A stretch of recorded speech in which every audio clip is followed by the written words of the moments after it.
Programa não recomendado para menores de 10 anos.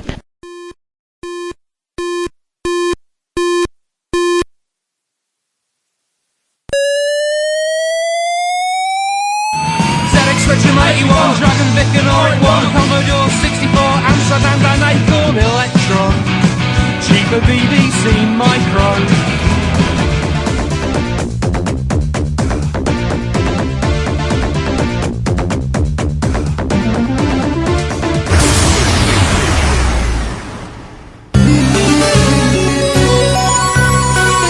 Retrópolis, a cidade dos clássicos.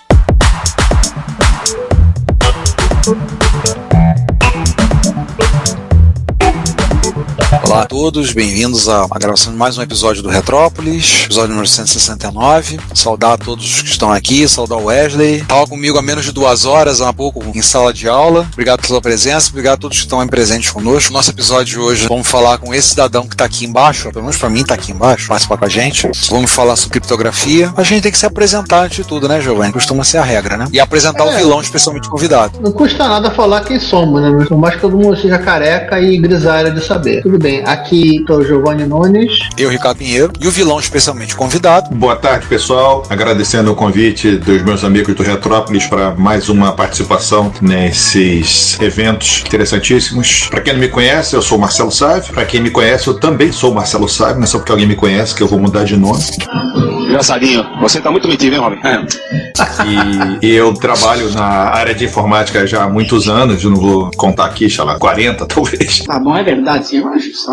E já trabalhei em algumas empresas, entre elas a IBM, por muitos anos, quase 30. Ao longo desse tempo, eu trabalhei algumas vezes com a área da segurança da informação, não sempre, não muito, mas sempre permeou o meu trabalho, lidar com a questão de segurança da informação, de armazenar a informação de maneira segura, sempre objetivando proteger as informações dos clientes, nos projetos e tal. E por conta disso, eu acabei me interessando mais especificamente sobre os assuntos da criptografia, que é um ramo da matemática aplicada diretamente na computação, que é muito importante em tudo que a gente faz e no mundo digital. Qualquer compra que você faz no cartão de crédito, qualquer mensagem que você envia criptografada, qualquer site que você acessa, isso tudo tem criptografia por trás. E eu sempre, quando vou estudando um assunto, eu me interesso pela origem, a história daquele assunto, por onde passou, por onde não passou. E então eu resolvi montar uma apresentação que conta um pouco dessa história, dividida em 2 partes, uma parte bem mais primordial, antes da chegada dos computadores, e a outra com a chegada dos computadores eletrônicos digitais. E agora com a computação quântica também atuando por fora, chegando diretamente nesse assunto. Então é isso que eu pretendo hoje conversar com vocês. Vai ser um papo meio longo e eu vou tentar fazê-lo o mais rápido possível para a gente não ficar aqui o dia inteiro, porque o assunto realmente merece um dia inteiro de conversa. É isso, eu sou formado em matemática, com pós-graduação, mestrado na área de engenharia de computação, e essa não é a minha área de especialização, eu diria, de segurança, de criptografia, mas sempre permeou meu trabalho a vida inteira. Sou mais curioso do que...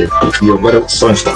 Nesse meio tempo eu vou dizer que é matemático demais nessa mesa hoje. Tem mais matemática que gente nesse podcast. Eu não acredito no que eu ouvi. Não acredito no que eu ouvi, não pode ser verdade isso que eu escutei agora. Tem mais matemática que gente por aqui, te contar. A ideia desse episódio a gente falou sobre criptografia, assim, só acrescentando, eu vou ver se eu disponibilizo a gente colocar no nosso show notes. Uns 2 ou 3 anos atrás, a gente ainda estava com curso de rede de computadores na outra escola técnica que eu trabalhava, e um ano teve uma disciplina que foi criada, que infelizmente só existiu para um ano, segurança da informação. Então saiu eu para estudar sobre vários conteúdos relacionados à segurança, entre eles criptografia, que foi o assunto da segunda etapa. Lá, em vez de ser bimestre e etapa, são 3 etapas, então praticamente foi o assunto da segunda etapa. E aí eu pretendo ver se disponibilizar pelo menos os PDFs para quem tiver interesse em ler, poder pegar lá no nosso show notes do nosso episódio, que vai sair só em novembro. Para quem quiser pegar, dar uma lidinha, ver lá. Não tá um conteúdo tão detalhado e tão bem feito quanto sabe, mas assim, tem sido apropriado para apresentação. E quem tiver interesse, tem um livro, que aliás eu tenho esse exemplar, mas eu teria que ir lá pegar, eu esqueci de trazer, que é aquele livro que fala muito sobre história da criptografia, que fala que é o livro dos códigos, do Simon Singh. É um livro muito bom para quem tiver coisa. Esse mesmo. É, a pessoa não vai conseguir pegar, tá com sábio. O dele tá em melhor estado que o meu tá meio amarelado. O meu tá com a borda amarelada, tomou sol, não sei assim. Mas é um livro, assim, muito bom para quem quiser conhecer sobre criptografia, entender um pouco desse conteúdo ao longo da história da humanidade, e conta várias histórias interessantes também, tá? A gente tá com a apresentação do Sávio aqui na agulha, então depois a gente vai passá-lo um pouquinho, podemos usar ela pra comentar, pra ilustrar. Não, mas acho que primeiro a gente tem que começar pelo início, né? Começar falando o que é criptografia. Isso, é a arte de escrever em criptas. Idiota!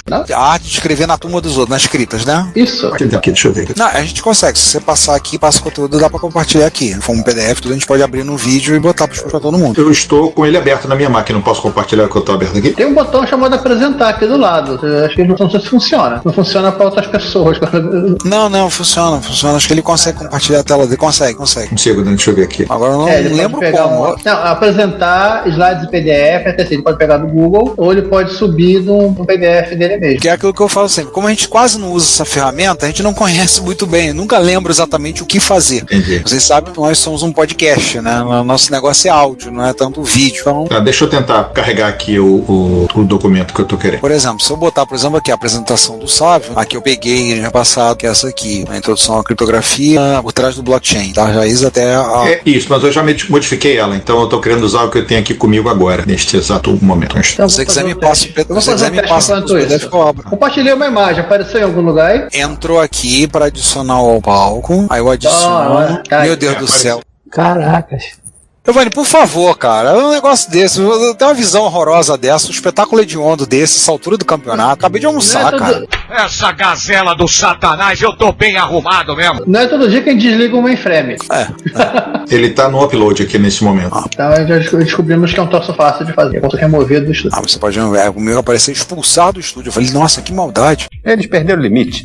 Não quero expulsar, eu só quero tirar. Expulsar, eu sou banido do estúdio. Nossa, muito drástico isso. Tem uma opção de compartilhar a tela aqui embaixo. Já vamos fazer um episódio de podcast para falar sobre como gravar. Então, vê se vocês estão conseguindo ver aí. Sim. Opa, show. Então a gente tem uma parte que eu chamo de os primórdios, que os slides estão em português, e a segunda parte, que é a parte moderna, os slides estão em inglês, que foi uma apresentação que fiz para um evento internacional e por isso eu não traduzi. Mas começando, como diria o Capitão Nascimento, Não senta o dedo nessa criptografia vem do grego cryptos, que significa secreto, oculto, e diz respeito à técnica ou arte de escrever em código. E aí tem alguns termos de codificar, decodificar, cifrar, decifrar, criptografar, descriptografar ou decriptografar, encriptar e desencriptar. Vocês vão ver esses termos variando dependendo da publicação, dependendo da pessoa, do site que vocês estão consultando. E aí tem vários registros arqueológicos que mostram formas de embaralhar mensagens, criptografar mensagens já há milhares de anos através de várias civilizações antigas, né? E eu vou dar alguns exemplos aqui. Então, no Egito Antigo, a tumba do Khum-Hotep II, né, que registrava os monumentos que foram erguidos em serviço do faraó, eles usavam substituições hieroglíficas, ou seja, não bastasse ser hieroglífico, ainda era com substituições, né? Ou seja, não era exatamente uma escrita secreta, mas usavam transformação deliberada na escrita. Então,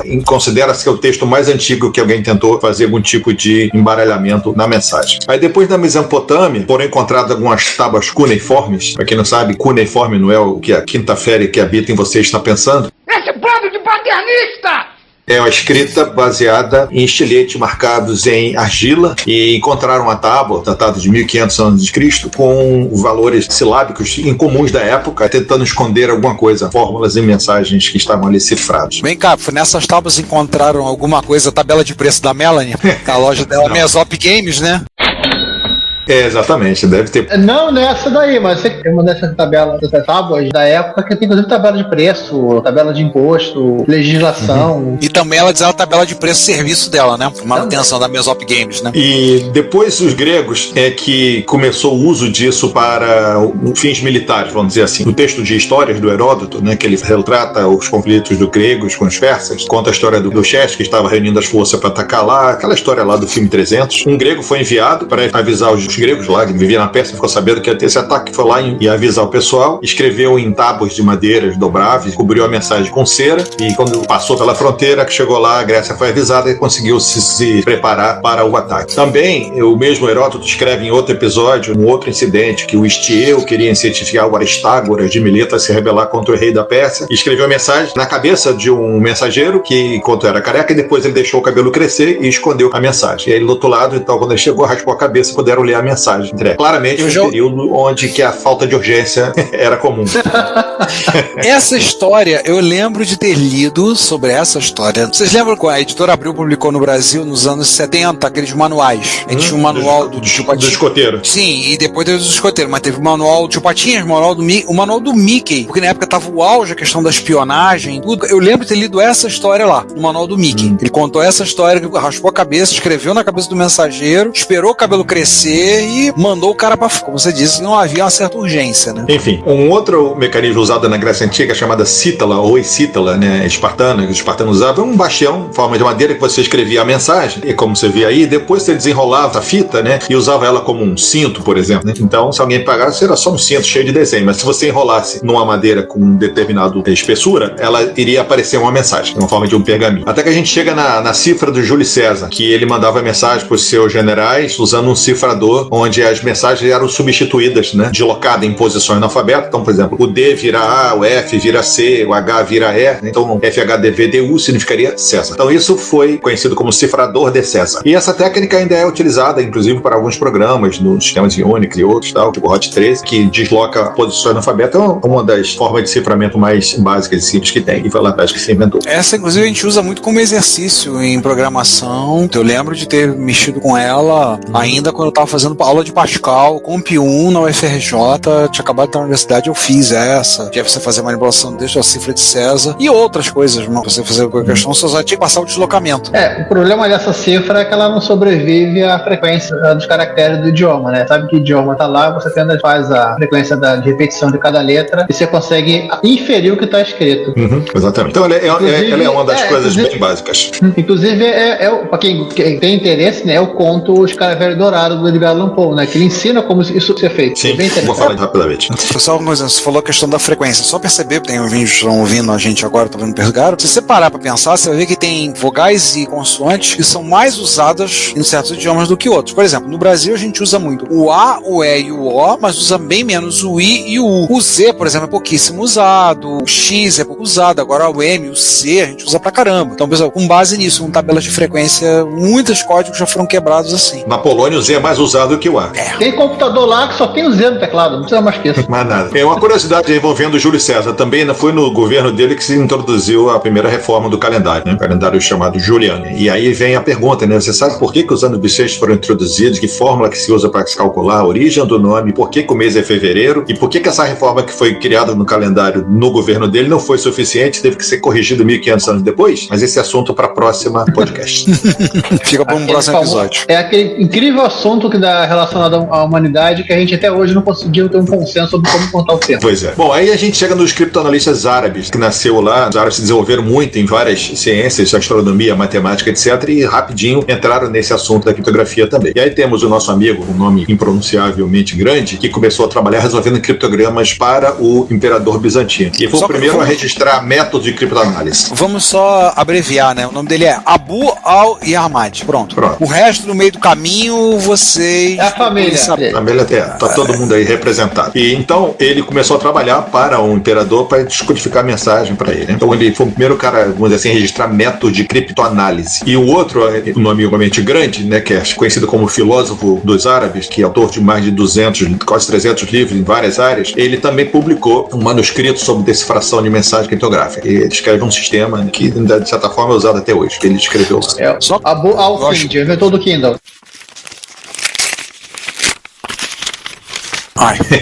O Abu Yusuf, agora muito interessante que você colocou aqui, sabe? Interessante, uma coisa para vocês saberem. Esse maior tratado dele que você mencionou foi redescoberto em 1987, no arquivo otomano de Sulamânia, em Istambul. Tá lá perdido na biblioteca e não achava. Eu tenho um amigo que ele é professor de português e já ele é professor da Universidade Estadual do Mato Grosso do Sul, e ele passou de um grupo que estava estudando e descobriu no cinema um soneto, Gregório de Matos, que ninguém tinha conhecido. Tava onde? Dentro da Biblioteca Nacional. Só quando esse conteúdo for todo digitalizado que a gente vai achar um monte de coisa, né, que não tem mais gente não poderia achar. Sim. Dentro da religião tem um aspecto também interessante. Havia umas seitas, né, uns subgrupos dentro do islamismo que eram mais extremistas, né, que eles cultivavam esconder, né, os seus escritos dos outros. Então eles publicaram também várias coisas de maneira criptografada. E tem uma obra também enorme de 14 volumes, escrita por esse outra pessoa, o Shihab, também, que tem muita descrição a respeito disso. Ou seja, os árabes de fato desenvolveram muito conhecimento nessa área de criptografia e criptoanálise. Aí a gente vai para a Europa, que estava na Idade das Trevas, nessa época. Então os monastérios basicamente eram as únicas instituições que incentivavam a escrita e a escrita secreta, em consequência, né? E os monges estudavam a Bíblia e buscavam significados ocultos, até que o Roger Bacon, que era um monge, escreveu uma epístola sobre as obras secretas da arte, da nulidade e da magia. Então era métodos de ocultação de segredos. Também é uma das primeiras publicações a falar de textos cifrados. Ele foi o Mr. M da época, né? Exato. E o Chaucer, que é famoso pelos condes de Canterbury, também é um oficial. Ele criou um tratado sobre o astrolábio, aquele equipamento de astronomia português, e inseriu pequenos trechos cifrados desse texto dele. Só mencionar, só volta um salve, por favor, só pra te mencionar, que você falou, o tratado escreveu The Equator of the Planets, que é 6 pequenos trechos em cifra, né, quando incluídos no texto. Então isso acabou motivando o pessoal a ir atrás, descobrir o que estava. Ele botou tipo umas pegadinhas ali no texto. Aí começamos o Renascimento, ou seja, a Europa começou a renascer do ponto de vista de conhecimento e valorização da ciência, e aí a criptografia começou a tornar-se meio que uma indústria, né? Que eles viram que isso era uma forma importante de proteger informação, proteger capital intelectual, segredos militares, segredos comerciais. Então começou a virar uma ferramenta diplomática, começou a criptoanálise, a pessoa querendo quebrar o código dos outros passou a emergir, então isso virou uma coisa importante. Então muitas cidades e estados passaram a usar isso para se proteger e para intercambiar informações com parceiros e evitar que os inimigos soubessem. Principalmente Veneza, Florença, o Vaticano especialmente, envolveu-se bastante com a criptografia e basicamente 4 grandes contribuidores tiveram contribuição nesse desenvolvimento lá. O Leão Battista Alberti, pintor, poeta, compositor. Antigamente o pessoal era tudo, né? Pintor, poeta, compositor, filósofo. Jogava nas 11 posições, na cabeceava pra gol. Exatamente. Então ele, lá andando pelos jardins do Vaticano, escreveu um ensaio sobre esse tema e descreveu uma nova forma de cifrar, que foi conhecida como disco de cifras. Está aí representado à esquerda, né? As rodas que girava de maneira concêntrica e girava e criptografava as mensagens. Só acrescentar uma coisa, o Leon Alberti, alguns vão lembrar que ele é mais conhecido como arquiteto porque ele foi aquele que projetou a Fontana de Trevi. Fontana de Trevi, exatamente. E se você não visitou a Roma Fontana de Trevi, quem visitou sabe como é a Fontana de Trevi. Ela é espetacularmente linda. Se você não for, procura ver uma foto. Ela é realmente aquilo tudo que vocês estão vendo. É linda de ver, a Fontana de Trevi. Não era só um excelente projetista dessas maravilhas da arquitetura, mas também de dispositivos mecânicos criptográficos, como você vê a roda. O outro foi o Trithemius, né, o Johannes Trithemius, que era um abade alemão. Então ele teve várias obras, entre elas Poligrafia, que esse aí foi o primeiro livro impresso sobre o assunto criptografia. Ele teve outros sobre esteganografia e tudo mais, né? Mas esse aí, Poligrafia, é considerado o primeiro livro impresso sobre o assunto. O outro famoso é o colega do Giovanni, que é o Giovanni Battista Bellazzo, né? Não sabe muito sobre ele, mas ele publicou também um livreto chamado La Cifra del Si, que ele usou vários quadros desenvolvidos pelo Trithemius e anexou o conceito de palavra-chave na criptografia. Uma das primeiras vezes que apareceu esse termo de usar a palavra-chave. E outro Giovanni, que é o Battista Porta também, que é napolitano, ele criou um grupo de interessados que ele chamava de magia natural. Foi a primeira associação de cientistas da história a cair dentro desse tema, e dentro dessa confraria lá, criaram um cifrador também de gráfico, né, onde ele pegava 2 caracteres e representava por um único símbolo. E também começou a fazer o uso de sinônimos e erros ortográficos para irritar criptoanalistas que estivessem tentando quebrar o código deles. Então ele começava a injetar ruído nas mensagens, né? Então ele criou esse grupo de pessoas que passou a se interessar em estudar esse assunto. Essas histórias todas basicamente estão aqui nesse livrão aqui, que é A Largura do Bicho, que é o Codebreakers, do David Kahn. Essa é a bíblia da história da criptografia. Olha, gente, o tamanhaço. Eu li o livro do Simon Singh, né, mas não tem, vários desses detalhes não estão aí, não estão listados. Isso aqui tá tudo nesse livro aqui do Kahn. O Kahn é, de fato, a referência nesse assunto de história da criptografia. O livro do Singh, ele é bem resumido em alguns assuntos desses aí. Sim. Mas a gente eu vou falar de outros livros depois. Aí a gente chega no Vigenet, que ele escreveu um tratado sobre a escrita secreta, um método que utiliza uma chave que se estende de maneira automática usando o próprio texto da mensagem, né? Em vez de usar uma parte fixa como chave. Então isso é considerado uma coisa, de ponto de vista de segurança, aceitável em relação às anteriores que têm cifras fixas, né? E ele criou um desafio que ficou conhecido como Cifra de Vigenère, e ela ficou de fato indecifrável por muitos anos, só veio ser quebrada no século XIX, final do século XIX, já por um criptógrafo alemão, sempre é um alemão, né? Dando bola para um alemão. Que foi lá e quebrou esse código dele. Você vai olhar e ficou mais de 300 anos aí, de 1520 a 1860, é isso mesmo, mais de 300 anos. O nosso amigo francês Blaise de Vigenère, ele trabalhou muito com criptografia quando ele teve missões diplomáticas lá no Vaticano, e aí, no final do século XVI, ele escreveu um tratado, né, sobre a escrita secreta, que basicamente foi um compilado de todo o conhecimento criptográfico que havia naquela época. E também ele aproveitou e escreveu muita coisa sobre interpretação dos ideogramas japoneses. Foi a primeira vez que também a Europa se debruçou em cima de identificar a escrita japonesa de maneira assim, publicada. Por essa época, os portugueses já tinham chegado no Japão. Ou chegaram como um os pouco antes. portugueses falam, eles já tinham descoberto o Japão. E a outra coisa que o Vigenère fez foi criar um sistema de criptografia baseado no conceito de criar uma chave com base no próprio texto da mensagem ou em parte desse texto, em vez de ficar repetindo a chave fixa. Então isso era considerado um sistema mais seguramente aceitável, né, do que o que havia antes. Né? Então essa foi a grande contribuição dele para o estudo da criptografia. E ele também lançou um desafio na época, que foi conhecido como cifra de Vigenère, que muita gente passou a querer quebrar, descobrir qual era a mensagem secreta e tal, e só foi quebrado em 1863, ou seja, 300 anos depois que ele fez. Até então era considerado indecifrável, né? Até que o matemático alemão conseguiu fazer isso. Tinha que ser um alemão, né? Tinha que ser um alemão. E aí chegamos no episódio da Maria, a rainha da Escócia, que estava se comunicando com outros conspiradores católicos naquela época, querendo derrubar a Elizabeth I, que era protestante, né? Então ela estava arregimentando seus aliados lá para dar um golpe. O secretário da rainha Elizabeth, que era o mestre dos espiões lá, conseguiu interceptar essa mensagem, decifrar a mensagem e conseguiu responder como se fosse alguém se comunicando, e conseguiu identificar todo mundo, e aí levou todo mundo para o STF e rodou geral. Cortem as cabeças! Aí Xandão da época Passou o rodo. Ele mandou uma mensagem: gente, preciso mandar uma cartão de Natal pra todo mundo, manda o endereço de vocês aí, obrigado. E aproveita esse Natal que vai ser o último, né?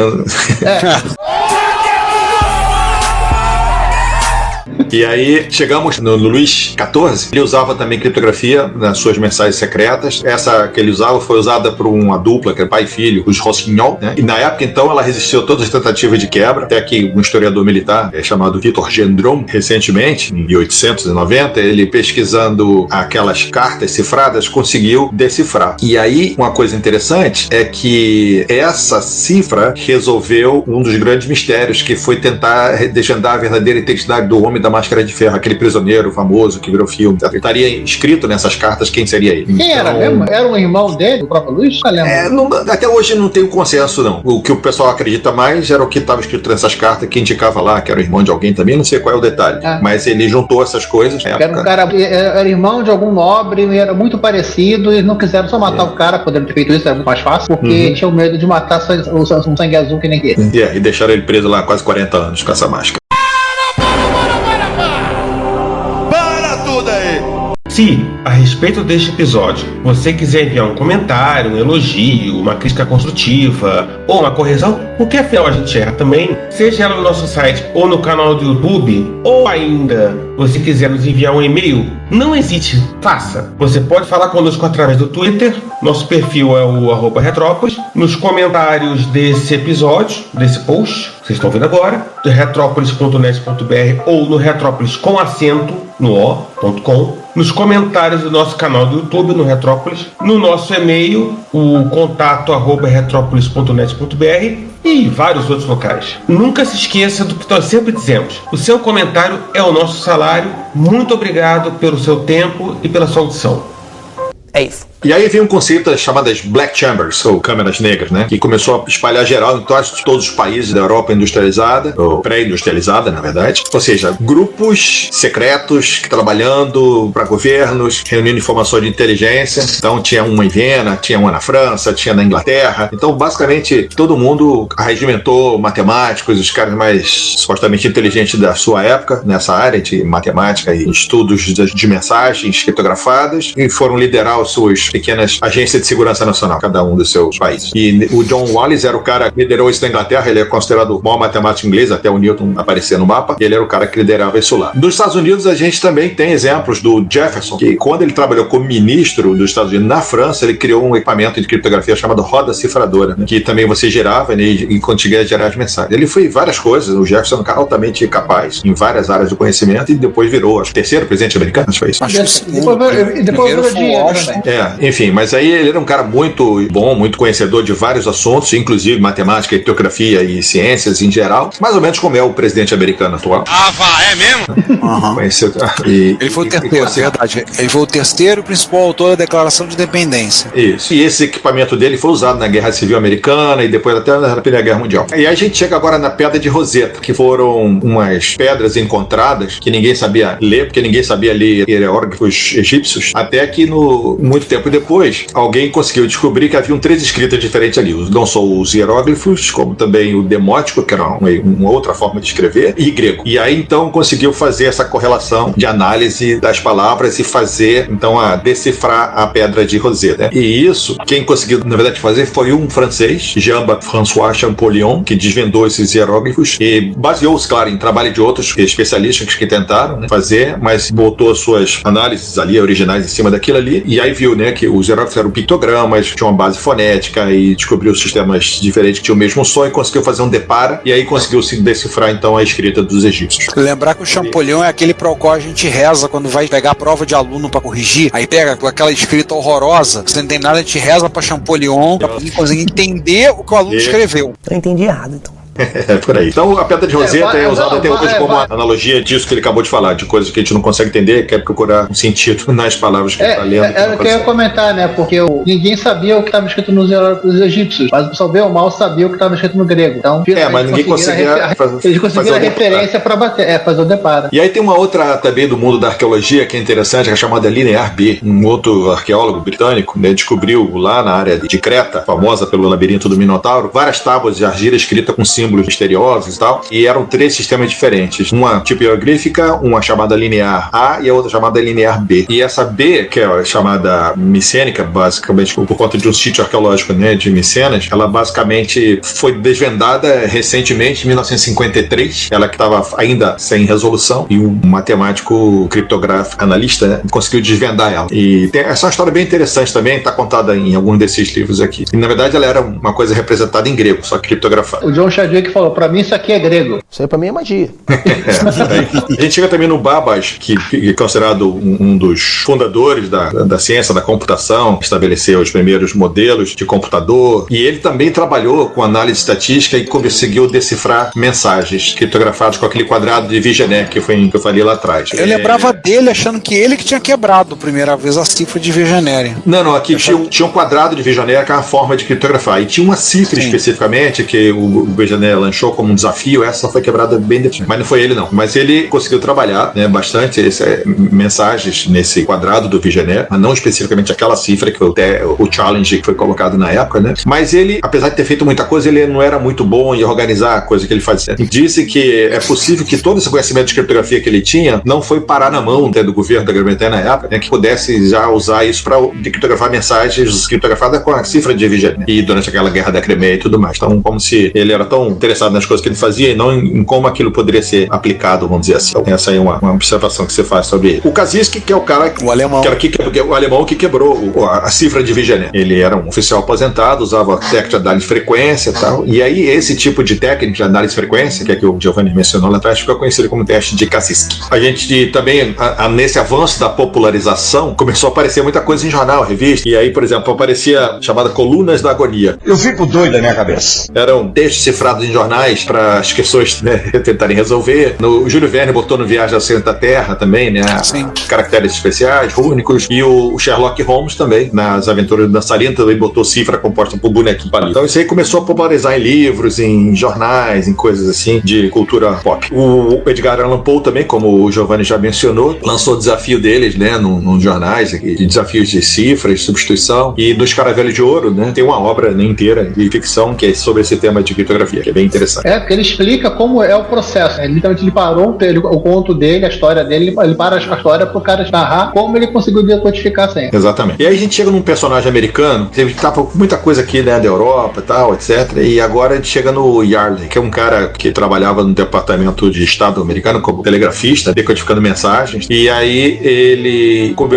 aconteceu a Primeira Guerra Mundial, e aí ele era um cara que já trabalhava com esse assunto, gostava desse assunto, e foi nomeado chefe desse departamento chamada M8, Inteligência Militar Seção 8, Unidade de Quebra de Mensagem. E aí, rapidinho, eles conseguiram, com o trabalho dele, abrir informações sobre os alemães, né? E ele também fez viagens à Europa para aprender o que os britânicos e franceses estavam fazendo e tal. Quando a Primeira Guerra Mundial acabou, ele meio que foi dispensado. Você não precisa mais trabalhar, acabou, já resolvemos o assunto. E ele, na verdade, não. Ele achava que isso deveria ser assim, um trabalho perene, que ele queria criar uma Black Chamber lá, americana, né? Agora, acabou não conseguindo ter muito sucesso nisso. Então ele meio que tiraram o orçamento lá do M8, mas isso aqui está contado num outro livro sobre a história dos criptólogos americanos, The Story of Magic. Conta a história do Yarley e de vários outros que criaram a Agência de Segurança Nacional. E então, no fundo, ficou desempregado. O pessoal não deu mais um emprego para ele trabalhar nesse assunto. Ele meio que ligou o foda-se e foi trabalhar em outros lugares. Então ele foi trabalhar para o Canadá, depois ele foi para a China, trabalhou para o serviço secreto do Chiang Kai-shek para decifrar os códigos japoneses que estavam tentando invadir a China. Enfim, foi trabalhar em vários lugares. Aí quando estourou a Segunda Guerra Mundial, ele voltou para os Estados Unidos, mas acabou recebendo um trabalho de baixo nível como burocrata. Ou seja, o governo americano não achou ele um cara talentoso nem desejável. Até hoje o pessoal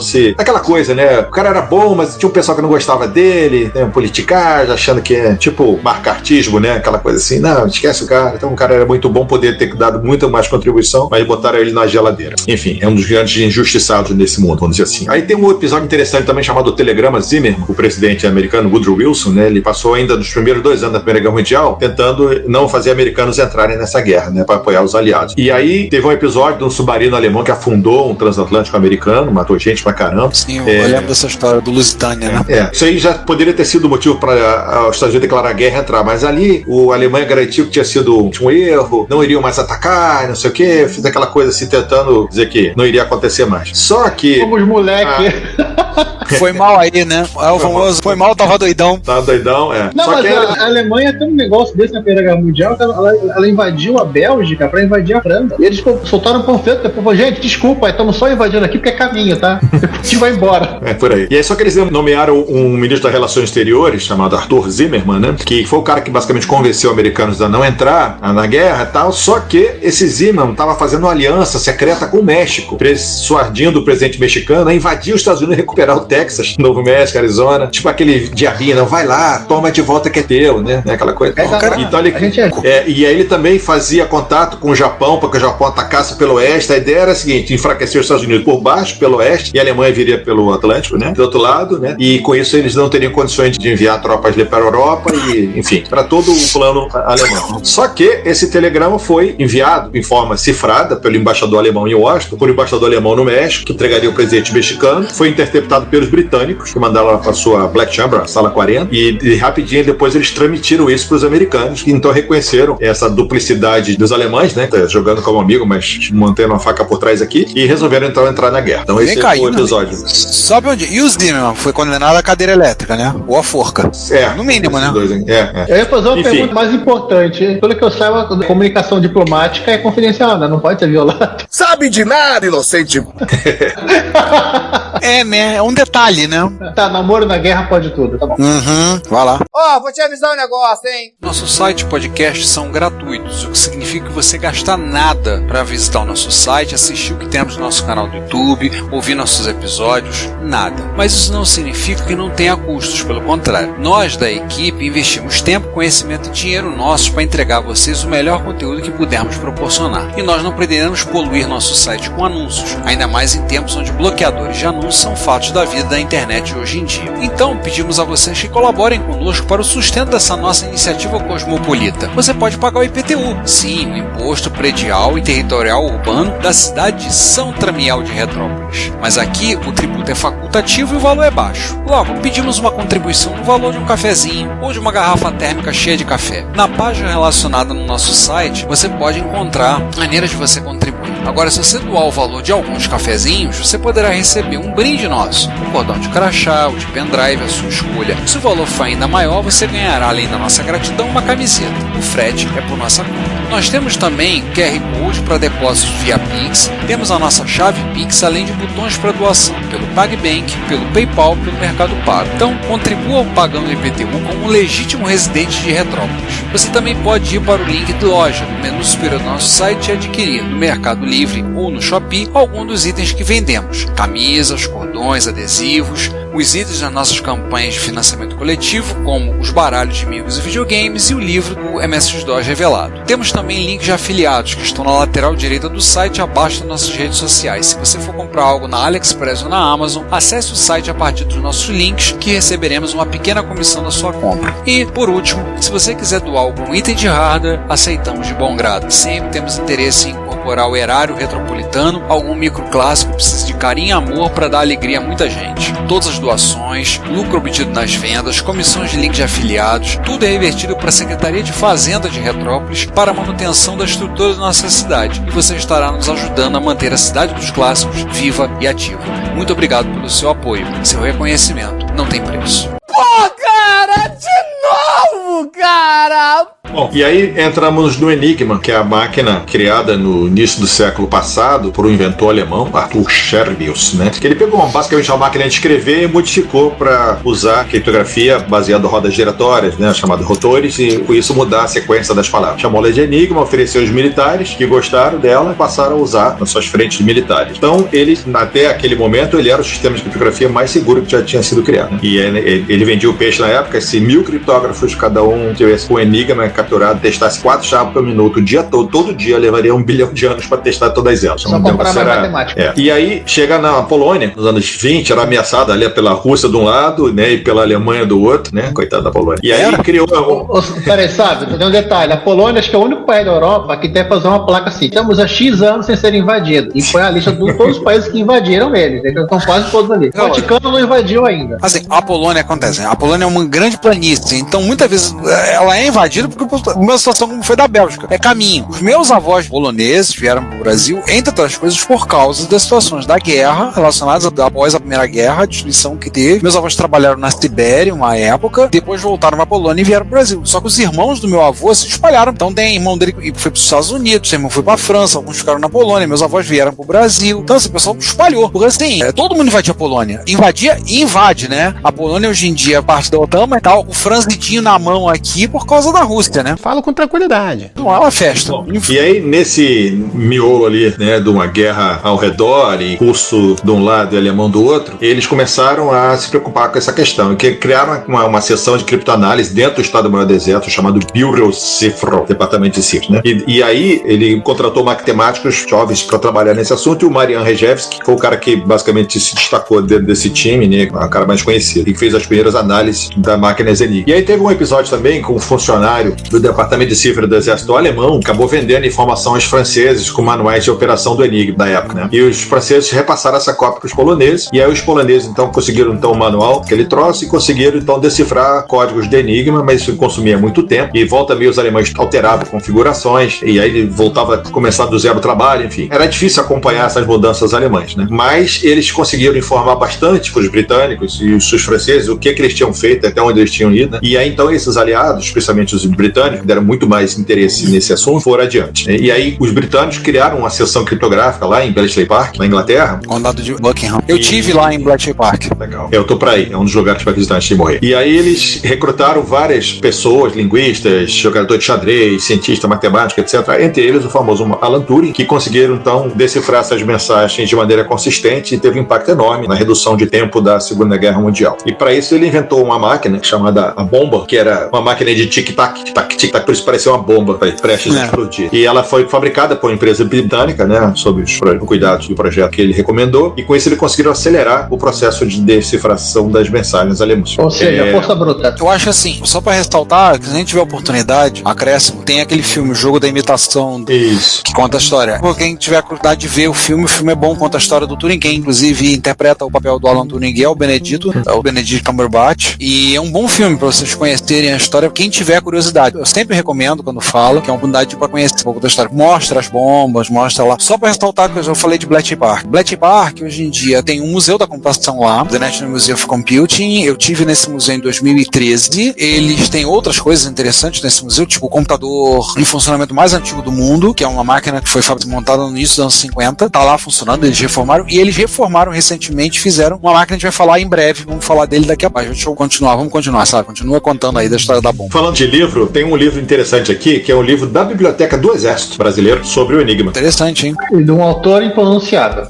Na verdade, o William in Winterbottom, ele é americano, ele foi um livro traduzido, né? Mas ele foi publicado aqui no Brasil pela Bibliex. E eu não falei também, tem um outro interessante também, que a National Geographic fez uma edição especial sobre criptografia também, que fala de um pouco disso tudo que eu falei aqui, do Enigma, fala de Edgar Allan Poe, fala de Vigenet, fala de várias... no estilo National Geographic, bem documentado, bem ilustrado, né? Bom, bem bacana, hein? Aí fala sobre piratas também, né? Bom, aí no auge da Segunda Guerra, o Enigma começou a ser quebrado, e só que os britânicos não podiam também ir com muita sede ao pote de atacar qualquer iniciativa alemã, porque isso ia deixar os caras bolados que estavam sendo interceptados, né? Então eles tinham que deixar algumas mensagens que tinham sido identificadas, seguir como se não tivesse sido, permitir que o alemão fizesse um ataque ou alguma coisa fizesse efeito, porque se eles conseguissem ir em todas 100%, como eles já estavam podendo fazer, ia dar muito na pinta e os alemães iam mudar. Mas isso acabou acontecendo de uma forma ou de outra, eu vou explicar daqui na frente. Mas falando especificamente do... eu ia comentar isso aqui, inclusive menção que assim, quando eles tinham um submarino ou algum navio que estava em algum ponto meio perigoso, eles ao abordar, os caras fingiam que um avião estava passando perto, que, sem querer o avião encontrou, né? A ideia era que o avião passasse baixinho, olha, o submarino ali onde falaram que tinha. Esse Atlântico imenso, achei um submarino, olha que coincidência. Bom, só para falar um pouco do Turing, eu queria falar também que ele teve contribuições na construção de das máquinas de computação na Inglaterra, o ACE, ele teorizou sobre inteligência artificial com o teste de Turing, né? Acabou se suicidando em 1954 por conta das acusações de homossexualismo e tudo mais, que foi perseguido. Só algum acréscimo, o governo britânico pediu recentemente, eu acho que 2009, oficialmente pediu desculpas a ele. Pois é, você, porra, legal, né? 50 anos depois pedir desculpa, grande porcaria, né? Porra! Tudo isso? Aliás, conta, você não tem. Eu já falei que a maçã da Apple, né? Inclusive, ela é pedida por causa da situação do Turing. Não. Eu já ouvi falar que é fake news também. Contava essa história, que a maçã da Apple era a maçã da... É fake news do Steve Jobs. Ah, tá, então tá bom. O Steve Jobs já não cheirava alguma coisa mesmo. Você falou do Jogo da Imitação, que é um filme interessante sobre essa época. Agora tem outros dois filmes que são interessantes também, onde aparece Enigma. O primeiro é U-571, é um filme de guerra de um submarino alemão que é capturado e uma máquina Enigma consegue ser resgatada. E no filme mostra esse feito sendo executado pela Marinha Americana, quando na verdade foi feito pela Marinha Britânica. Então essa foi uma crítica na época, né, que botaram os heróis como sendo os americanos contra os ingleses, que atacaram o submarino sem afundar e conseguiram resgatar um Enigma. O outro filme é chamado Enigma, o nome do filme é esse, né? Que mostra também esse trabalho só que ele mostra um Alan Turing, machão, pegador, que dava porrada, todo mundo dava tiro. Tipo, ele era praticamente um James Bond no filme, né?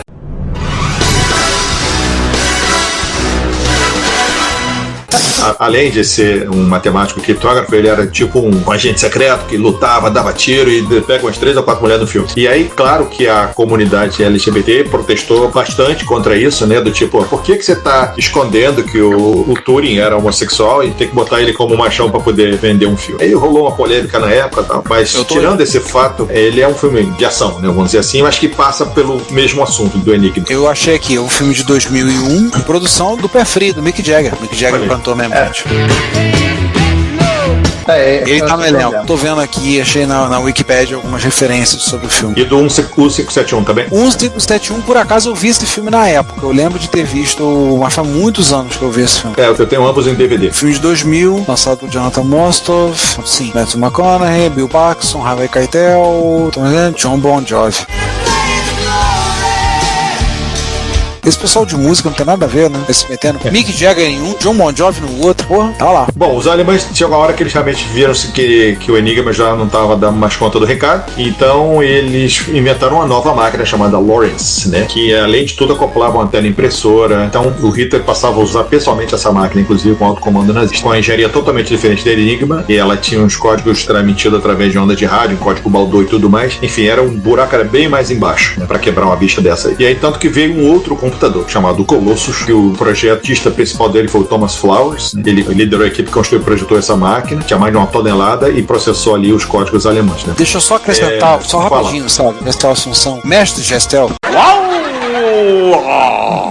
colocou, eu tô como botar um comentário e explicou a questão que eu falei da mordida da maçã da Apple, foi que as pessoas confundiam a maçã inteira com uma cereja. Foi por isso que teve a mordida da maçã. Seria tão bom se fosse por conta da homenagem ao Turing. Pra quem não sabe, o Turing se cometeu suicídio, ele pegou a maçã, injetou veneno e mordeu a maçã. Por isso a alusão que eu falo da maçã. Entendeu? Mas seria tão bom se fosse isso, mas não é. Infelizmente não foi. Não foi por isso. No livro A Loja dos Suicidas, a loja que vende itens pra quem quer se matar, eles têm um kit especial chamado Alan Turing, que é uma maçã no dedo. Pra quem não sabe o que eu estou falando do Colossus, neste museu eles começaram lá em Bletchley Park um processo para reconstruir o Colossus. Uma restauração e reconstruir o Colossus. Quando eu estive lá em 2000, estavam começando. Parece que concluíram. O último Colossus funcionou até 75, foi mais de um que eles passaram a usar para outras coisas. Caramba. Bom, agora no podcast. Pensável, o pessoal que decodificou a Lorenz, eles fizeram esse trabalho, né? Sem nunca ter visto uma máquina. Só foram ver a máquina depois da guerra. Sim, um trabalho altamente abstrato. Bom, infelizmente, depois de todo esse sigilo governamental, esse grupo ele foi meio que desfeito, e esse assunto foi todo acobertado, né? Só em 74 que teve um livro chamado Ultra Secreto, publicado pelo Winterbottom, que é o cara que escreveu isso aqui, né? É esse livro aqui que a gente tá falando, que apareceu essa história. Então esse aqui foi o primeiro livro que trouxe o assunto Enigma à tona, porque o original americano é justamente esse aqui. Enigma e Segredo de Hitler, do Winterbottom. Essa foi a primeira vez que o pessoal teve acesso às formas de criptoanálise dessa máquina Enigma, e aí todo o trabalho do Bletchley Park foi revelado, né? E aí, enfim, é só pra registrar que foi quando o mundo soube desse trabalho de Bletchley Park e tudo mais. Avançando um pouco mais aqui, esse cara, o Friedman, ele tá nesse livro também que eu falei aqui da história da criptografia nos Estados Unidos, né? Story of Magic, que conta a história da NSA, criação da CIA, tudo mais, fala do FBI também, toda essa parte de informação sigilosa do governo americano. Esse cara, então, ele veio da Prússia, foi para os Estados Unidos e foi trabalhar com esse assunto, e aí ele foi trabalhar na década de 30 num código japonês que eles estavam tentando descobrir, ou seja, já nos anos 30, o japonês já tinha sido cantado pelo alemão para atacar os Estados Unidos naquela época e já estava gostando da ideia. Então, o Japão já era uma ameaça, mesmo antes da Segunda Guerra. Então, a partir daquele momento lá do telegrama Zimmermann, então, eles já ficaram com o olho nos japoneses. Então, ele foi chamado para desenvolver um sistema para quebrar o código japonês. Era conhecido como Purple, internamente nos Estados Unidos, né? Uma cifra eletromecânica e tal. Então, esse Purple foi decifrado pela equipe dele, chefiada pelo Friedman, né? E acabaram, esse virou o projeto Magic. Por isso que o nome do livro é Story of Magic, é o nome do projeto que quebrou essa máquina Purple, né? Story of Magic. Então, ele conta essa história do Friedman, e aí eles conseguiram decifrar essas mensagens, né? E depois passaram a usar isso, né? Mais pra frente. Agora, nunca eles conseguiram pegar nenhum indício de ataque a Pearl Harbor. E os japoneses não usaram esse esquema para discutir lá o plano de ataque, né? Mas isso foi usado em várias outras frentes, várias vitórias navais americanas contra o Japão, inclusive a Batalha do Mar de Coral, a Batalha de Midway, todas elas foram bastante interceptadas pelo projeto do Friedman. Ele, inclusive, visitou em Bletchley Park em 41, trocou informação com o pessoal lá, mostrou o que ele tinha feito para as máquinas Purple e aprendeu que os britânicos estavam trabalhando com Enigma. E depois que ele voltou, ele passou a ser o chefe da NSA e passou a ser considerado o maior criptologista americano. Mas aí o pessoal fala do Yardley também, fica comparando os dois. Lembrar que a NSA ela é tão secreta que o governo americano criou ela nos anos 50, eles só assumiram oficialmente que ela existia, tipo, 30 ou 40 anos depois, tipo, nos anos 90, se eu não me engano. Tô falando de cabeça, mas uma coisa assim, então por aí. Um outro episódio de guerra interessante é os chamados criptográficos da palavra, né? Que era, como não havia forma de comunicação segura em campo de batalha, porque o pessoal conseguia interceptar e tudo mais, o governo americano, através do exército, contratou índios nativos americanos que não tinham linguagem escrita, né? Em lugar nenhum, não havia um alfabeto do idioma deles que alguém pudesse pegar para poder procurar frequência de palavras e coisas assim. Então, botavam aborígenes americanos em diferentes localidades e eles se comunicavam entre si usando a sua língua nativa, que ela própria já era difícil e ainda assim codificada. Ou seja, era uma criptografia dentro de um código índio, né? Que ninguém sabia, a menos índio. Então, era meio difícil com um japonês, um alemão, arrumar um índio para trabalhar para eles e fazer trabalhar. Era principalmente os navarros, né? Eles usavam principalmente o trabalho dos navarros. Começou com os Choctaws, depois foi para os Kiowa, a Winnebago, Seminole, Navajo, Hopi, Cherokee, muitos outros. Aí virou moda. Basicamente, várias frentes da Segunda Guerra usou esse pessoal aí. Fuzileiro naval e tudo mais. Isso tá num filme também chamado Windtalkers, com Nicolas Cage. Ele é um militar americano que é designado a proteger o índio, né? Sua missão é não deixar o índio morrer. Ele nem gostar de índio, a missão dele é não deixar esse índio morrer na batalha. Que já garante que, como o filme do Nicolas Cage, que 50% da chance de ser bom ou ser ruim. Sim. E a gente chega então à NSA, que depois daquele ataque de Pearl Harbor, então os americanos viram que as Forças Armadas não compartilhavam informações de questão de segurança, então resolveram criar uma agência de segurança das Forças Armadas, a FSA, que depois virou a NSA. De novo, como aquilo que o Ricardo falou, ele não reconheceu a sua existência, imprensa por muitos e muitos anos, até 1957. Ele pareceu uma vaga descrição do que havia uma organização. Mas hoje ele é, ainda que seja obscura, mas tem até site. Mas não se fala... E repositório no GitHub também. Mas não se sabe realmente muito o que se faz por lá. E aqui a gente entra, só para finalizar essa história, né, dessa primeira parte, que não é, ela é uma parte moderna, eu vou puxar para cá. E do Phil Zimmermann, que é um cara que ele é um ativista, né, antinuclear, quando a Guerra Fria acabou, ele convenceu que a privacidade era um direito, né, que todo mundo deveria ter, e ele começou a desenvolver o PGP, que é um software de criptografia para uso popular, publicou isso por aí, e ganhou força na internet, especialmente fora dos Estados Unidos, onde grupo de direitos humanos, grupo de resistências e tal, começaram a usar. E aí ele realmente sofreu com isso, por estar violando várias... O Phil Zimmermann foi processado. Eu lembro quando o pessoal fez campanha para ajudar a pagar os advogados dele, lembro, já tava... Porque eles botaram a criptografia do mesmo contexto de arma, então era como se estivesse exportando arma para países inimigos, né? Então ele foi investigado, foi processado. 3 anos que o processo... Só acabou em 96 essa história. E essa história dele tá publicada num livro chamado Crypto, né, do Stephen Levy. Tem outros livros também de histórias da informática. Tem esse livro, tá lá em cima, mas a capa é essa daí, Crypto. Bom, e aqui a gente encerra, eu só botei isso aqui porque tá ligado com o assunto da NSA. A gente encerra aqui a primeira parte, como eu chamei, né, da nossa história. Eu vou... Quem sabe? Eu lembro da história que o livro do Zimmermann vinha com código-fonte, né, e vinha com disquete. Aí quando você comprava o livro nos Estados Unidos, você só podia para fora dos Estados Unidos, ele não mandava com disquete. Aí tinha essa piada, o pessoal achava que o pessoal fora dos Estados Unidos não sabia onde digitar um programa. Ô, cara burro! Aí acho que alguém acabou digitando depois do programa e foi publicando no resto do mundo. Giovanni, lembra quando o pessoal vendia camisa com código identado, que era o código? Eu vi camisas com código, um código, e eu lembro de ver com a camisa evidentada, a identação do código em C tava toda na forma, parecia um golfinho. Aí o pessoal, o PGP Dolphin. Lembrar que PGP quer dizer Pretty Good Privacy, né? É privacidade muito boa. Então, assim, o Zimmermann depois fundou uma empresa, hoje em dia tá lá, já tá com seus 70 e poucos anos, não só trocar agora a apresentação. Assim, mas é muito interessante a história do Zimmermann, assim, que ele fez, ele como defensor dos direitos humanos, fez assim, ele sofreu horrores. Eu lembro que o pessoal fez campanha. Início, quando eu comecei na internet, eu lembro do pessoal falando, dinheiro da camisa que o pessoal vendia, revertia pra pagar os advogados dele. Isso arrastou 3 anos, atormentando a vida do pó coitado. Sim. Eu sou Augusto Bafa e você está ouvindo Retrópolis, a cidade dos clássicos.